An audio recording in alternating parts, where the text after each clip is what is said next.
All right, we are here. Welcome. I'm going to put this sound down. And so we can get started. So, welcome to the Profit Lab show and podcast. I'm your host, Marie Torossian, CPA and 10X certified business coach. And I'm so glad you are here. If you are new to the show, go ahead and subscribe and like the channel or the pages that you are watching us on or listening to us at. And so that you can get all the alerts when we drop a new episode, which is going to be every Wednesday at noontime Eastern. And that's you can find us on Facebook, LinkedIn, YouTube, Podbean, Apple Podcasts, and so much more. So any other platforms you is your preference, you can hear us there or listen to us. So today we're diving into pillar number 8, implementation and integration. So, strategy is totally worthless without any execution. So let's talk about how to implement what you've learned and how you can integrate it into your business and make it really stick. Most strategies fail, and that's not because the strategy is specifically bad. It's just because there's no clear plan, there's no accountability, and there's no follow through. That's the biggest problems I see with many of the people that I coach. There's this big dream of what we want, right? There's this big dream, but then there's no follow through. And coaching really helps make sure that you are following through. You have an accountability person that you are, speaking to, and you have an objective person that is guiding you. So with that, I want to cover 3 execution killers so you can avoid these mistakes and make sure that you're truly implementing and integrating those strategies that we've talked about in the past episodes into your business. So execution killer number 1, too many priorities. So if there's too many different priorities that you're trying to turn it off, like a lot of people use the word, I'm turning on fires all day. Well, if that's the case, that's really not going to help you grow your business to anything. So what you want to do is pick the 1 to 3 priorities max. That's it. If everything is a priority, nothing is going to get fixed. So the way you fix it is by taking 1 to 3 priorities you're going to work on today or this week or this month, and then go at it. Don't get too many things. You can't fix everything at the same time. Execution killer number 2 is that there's no owner.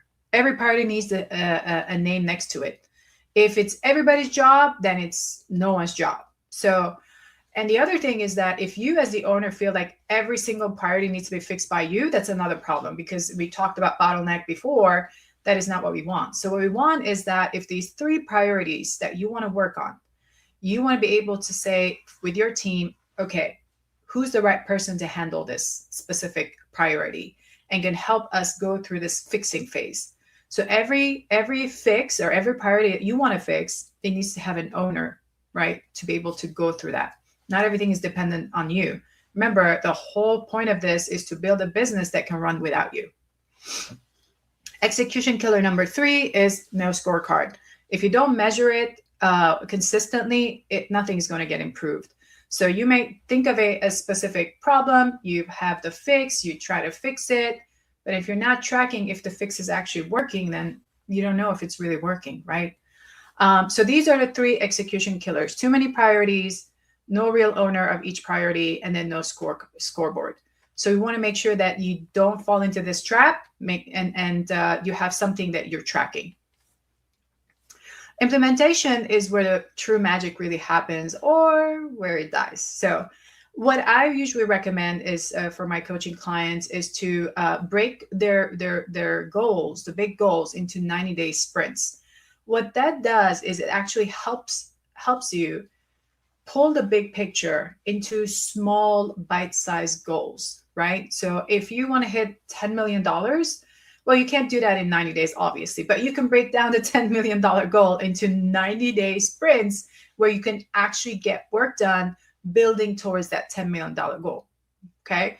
And here's where most people get, they want a quick fix, and they feel like, well, if I think a big enough number, and if so, I can do it in 90 days, or I can do it within minor tweaks. No, it actually takes, you have to give it the time. There is this realistic expectation you have to have even if your number is so big and you want to get that, you also want to be realistic. It's like, I could probably get there in 5 years, for example.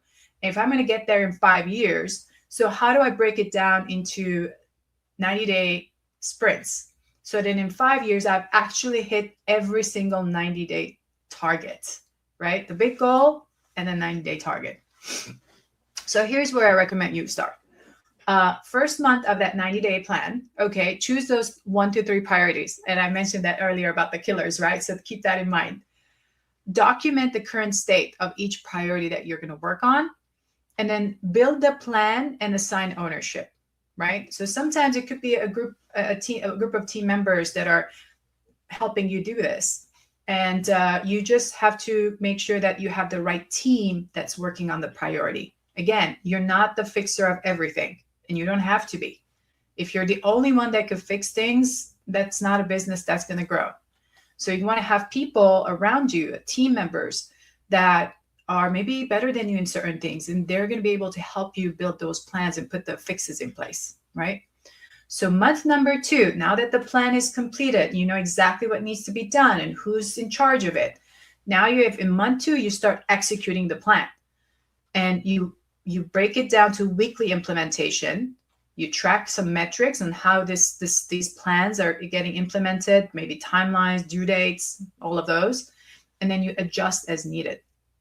And then in month number 3, you review what worked and what didn't work from that new plan. You refine and systematize what needs to be done, and then plan for the next sprint. So that way, every 90 days, you're truly fixing 1 to 3 problems in your business, and it's not becoming overwhelming. It's like, because the business still has to run. There's still things that needs to be done, but there has to be a specific structured way to fix those problems a little bit at a time, right? In 90-day sprints. So I want to give it in an example so it doesn't feel like so philosophical here. We want to really give you examples that you can visualize how this could work. So let's say you want to fix your lead flow without burning out. Okay, this is related to your marketing and sales. So month 1, let's say you choose 2 channels. Let's say social media or other things like for your marketing, 2 channels. Define weekly activity targets, and then set up your CRM stages. So that's going to be the lead flow coming in. Let's say you're doing Facebook and Instagram. Those are the 2 channels. You're going to say, okay, my weekly target is to bring in, 100 leads. Okay. And then you set up the back end of the system, your CRM system, where those leads are going to go. And they're going to sit there so they go through the full process. So month number 2, you start your weekly outreach. Okay, you create a content cadence. It could be a newsletter. It could be a weekly tip of the week, whatever it is that you want to do that outreach with. And then you start tracking those leads. Who's clicking? Who's bouncing off? Right? Who's unsubscribing? All of those things are things you track from your leads. And then who are the people that are booking calls? All of these stats are going to really help you understand the quality of leads coming in, and you refine it accordingly, which will start happening in month number 3. You start refining your messaging. Now you create the SOP, the statement of operations of how do leads come in, and then you assign an ownership for someone in your team to keep tracking this. So this is this is 1 priority, fixing the lead flow problem. So when you're thinking about the up to 3 things you want to fix, make sure that they are not going to pull the team in different directions. So this one example I gave you, that's 1 priority. So make sure you stick to that. The other thing you want to do is you want to start creating from the month. You also want to create a weekly accountability rhythm. So like successful implementation requires that weekly discipline of checking how things are working. So for example, on Monday, you set your top 3 priorities for the week. Middle of the week, let's say Wednesday, you check in. Are we still on track? Do we need to do anything there? And then by Friday, you're like reviewing again. What went well? What didn't work? What do we need to correct? What do we need to fix? So you have that monthly overall goal, which falls under the 90-day 3-month goal. 3 months, breaking it down to a month, and then the weekly goal. So that way you're always staying on track on what's getting fixed. So now I want to go into clarifying the difference between what is implementation and what is integration. Implementation is just doing it once, okay? You implement the process. The integration is making it part of your business DNA, your culture, your SOPs, right?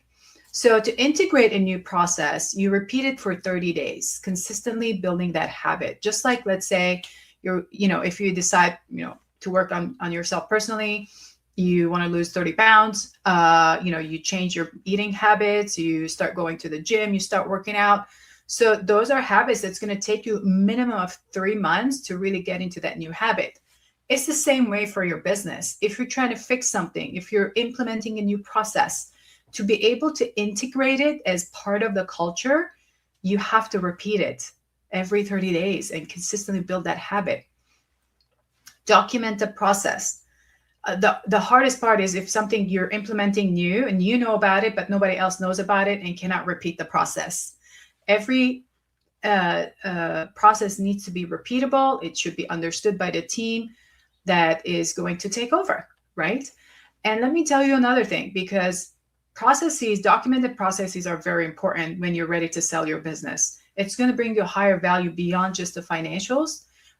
People are going to look at, your buyer is going to look at, do you have statement of operations? And then how do you run your business? That's going to really give them comfort, saying, wow, they have their process. This is exactly their secret sauce of why they are so successful and why they're demanding high value.